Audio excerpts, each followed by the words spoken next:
प्यारे बच्चों, जय हिंद। मैं Udayveer Singh Mavi, chemistry lecturer G-SSS Hodal, जिला पलवल, आपका स्वागत करता हूं। आज बायोकेमिस्ट्री के एक बहुत इंटरेस्टिंग और बहुत इंपॉर्टेंट टॉपिक अमीनो एसिड के अंदर। प्यारे बच्चों, ये न सिर्फ बायोकेमिस्ट्री के अंदर, ये बायोलॉजी के अंदर भी, केमिस्ट्री के अंदर भी, बायोकेमिस्ट्री के अंदर भी, तीनों में ही काफी इंपॉर्टेंट रहने वाला टॉपिक है। और इसमें हम आज पढ़ेंगे अमीनो एसिड क्या होते हैं। सबसे पहले इसकी डेफिनेशन हम आपको बताएंगे, फिर हम बताएंगे अमीनो एसिड किस रूप में एग्जिस्ट करते हैं, वो किस रूप में पाए जाते हैं। वो रूप होता है ज्विटर आयन का। तो ज्विटर आयन क्या होते हैं, फिर हम बताएंगे कि पीएच चेंज का ज्विटर आयन पर क्या असर होता है, पीएच चेंज का, जिसे हम कहेंगे आइसो इलेक्ट्रिक पॉइंट। तो सबसे पहले समझिए अमीनो एसिड को, जिनको हम पढ़ते हैं।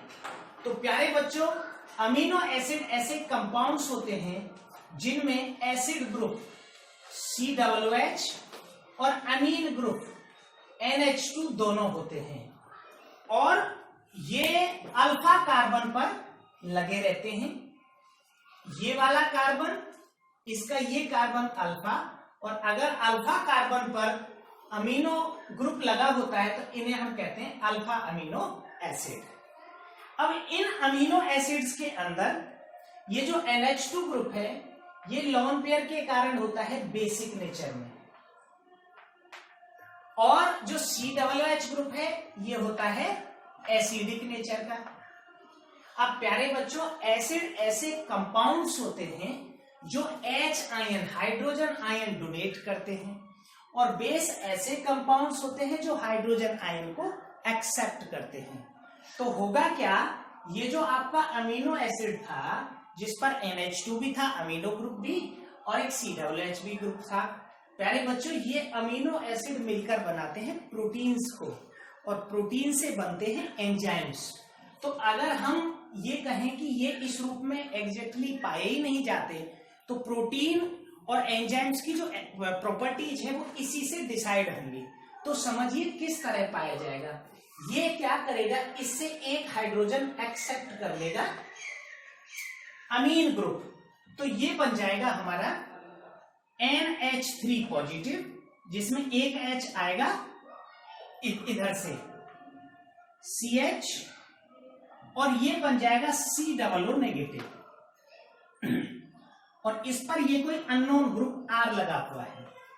प्यारे साथियों, ये आयन जो अमीनो एसिड में हाइड्रोजन के इंटरचेंज से बना, इसको हम कहते हैं ज्विटर आयन।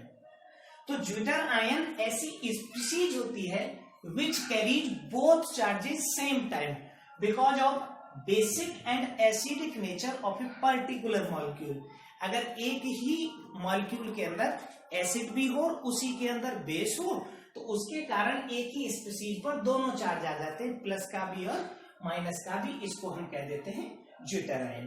अब क्या होगा, अगर हम उस सॉल्यूशन की जिसमें ये अमीनो एसिड या प्रोटीन या एंजाइम रखा हुआ है, अगर हम इसकी पीएच वैल्यू को एसिडिक कर देते हैं, एसिडिक से हम क्या समझते हैं, अगर if we supply hydrogen ion to it, हम इसमें हाइड्रोजन आयन दे देते हैं, तो इसका रूप कैसा बन जाएगा। अब इसका रूप इस तरह का बनेगा, NH3 पॉजिटिव CH COOH बन जाएगा।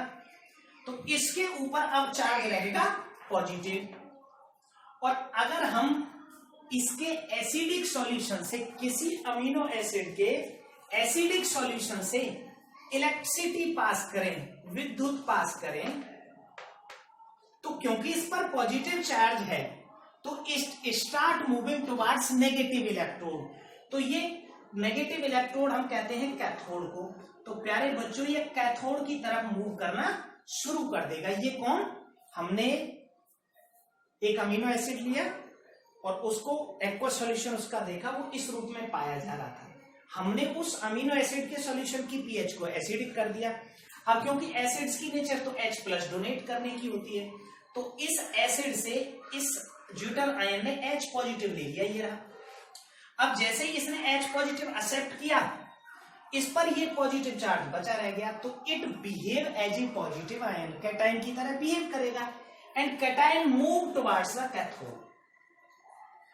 अगर हम इसी अमीनो एसिड की पीएच वैल्यू को अभी बेसिक कर देते हैं नेचर में,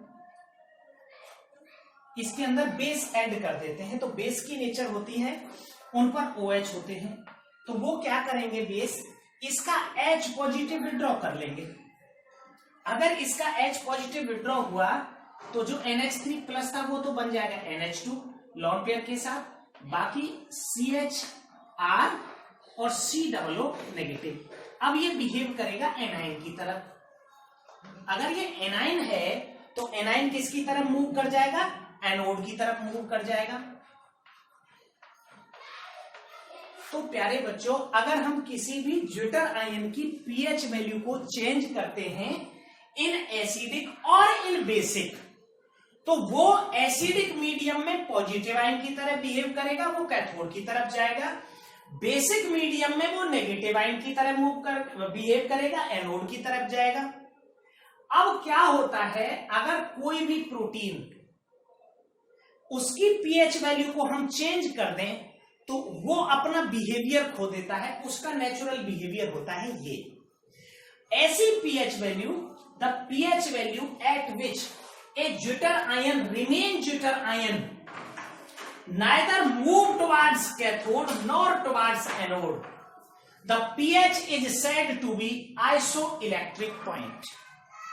So isoelectric point is that pH value, ये pH है जिस पर zwitter ion shows no movement towards cathode because of acidic nature or towards anode because of basic nature।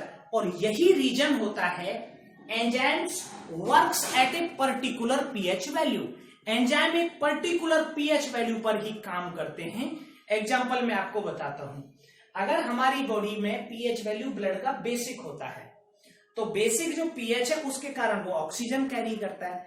अगर हमारे बॉडी के ब्लड का पीएच एसिडिक हो जाए, अगर पीएच वैल्यू एसिडिक हो जाएगा तो जो ब्लड का प्रोटीन है, वो एंजाइम है, वो अपना नेचर बदल देंगे और जो ऑक्सीजन है वो हाइड्रोजन के साथ रिएक्शन करके वाटर बनाएगी साथ के साथ, तो सेल्स को ना ऑक्सीजन मिल पाएगी ना ब्लड के अंदर ऑक्सीजन रहेगी।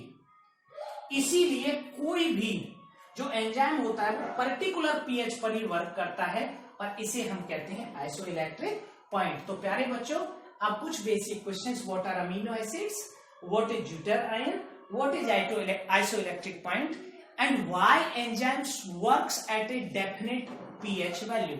होप आपको इनके आंसर्स मिल गए होंगे। So thank you and have a good day.